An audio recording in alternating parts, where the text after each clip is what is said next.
ঐতিহাসিক পোলো গ্রাউন্ডে BNP chairman নির্বাচনী জনসভা ঘিরে নেতাকর্মীদের উচ্ছ্বাস ছিল চোখে পড়ার মতো।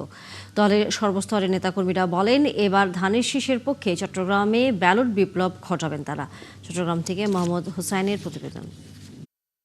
আপনাকেই বলছি, ইন্স্যুরেন্স করলে সিটিতে সুরক্ষা পাবেন নিশ্চিত। লাল সবুজে মোড়া চট্টগ্রামের ঐতিহাসিক পোলো গ্রাউন্ড মাঠ। রবিবার সকাল থেকেই মানুষের ঢল, স্লোগানে স্লোগানে মুখর পুরো ময়দান। প্রায় ২০ বছর পর এই মাঠে এসেছেন বিএনপির চেয়ারম্যান তারেক রহমান, তাই নেতাকর্মীদের উচ্ছ্বাসও বাঁধ ভাঙা।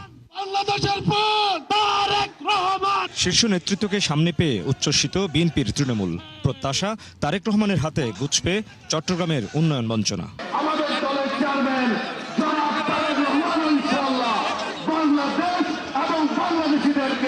পৃথিবীর বুকে উচ্চতর নক্ষত্রে পরিণত করবেন।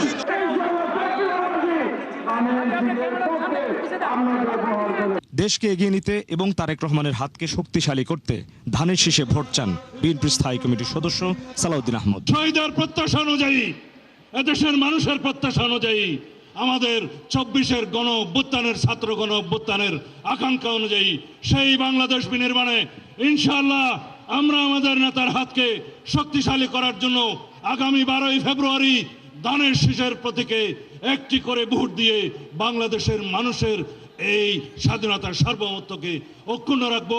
দলের স্থায়ী কমিটির আরেক সদস্য আমির খসরু মাহমুদ চৌধুরী বলেন, ধানের শীষ বিজয়ী হলে চট্টগ্রাম হবে অর্থনীতির প্রাণকেন্দ্র।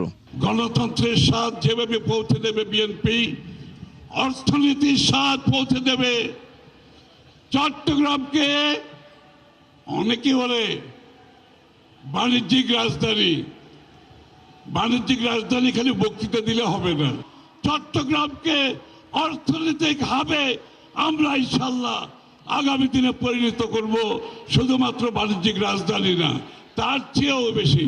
পরে চট্টগ্রামের জনতার উদ্দেশ্যে ভাষণে দেশ নিয়ে বিএনপির ভাবনা এবং উন্নয়ন প্রতিশ্রুতি তুলে ধরেন তারেক রহমান। বক্তব্য শেষে চট্টগ্রামে ধানের শীষের প্রার্থীদের বিজয়ী করতে সবাইকে ঐক্যবদ্ধ হয়ে কাজ করার আহ্বান জানান তিনি।